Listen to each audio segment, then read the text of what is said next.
नमस्कार मित्रांनो, तुमच्यासोबत असं कधी झालंय का तुम्हाला खूप महत्वाचं काम आहे किंवा थकवा आलाय, पण मित्राचा फोन येतो, अरे चल ना बाहेर जाऊया.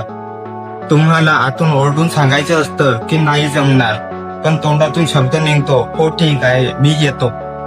आणि फोन ठेवल्यानंतर तुम्हाला स्वतःचाच राग येतो. मी परत का अडकलो, मी नाही का म्हणू शकलो नाही. मित्रांनो, जर तुम्ही सगळ्यांना खुश ठेवण्यासाठी प्रत्येक गोष्टीला हो म्हणत असाल तर तुम्ही एका मोठ्या सापड्यात अडकले आहात. याला म्हणतात पीपल प्लीजिंग. वॉरन बफे म्हणतात यशस्वी लोक आणि अतियशस्वी लोक यांच्यात फरक हाच आहे की अति यशस्वी लोक जवळपास प्रत्येक गोष्टीला नाही म्हणत असतात. च्या व्हिडिओमध्ये आपण शिकणार आहोत की नम्रपणे नाही कसं म्हणायचं, जेणेकरून समोरच्याला रागही येणार नाही आणि तुमचा वेळही वाचेल.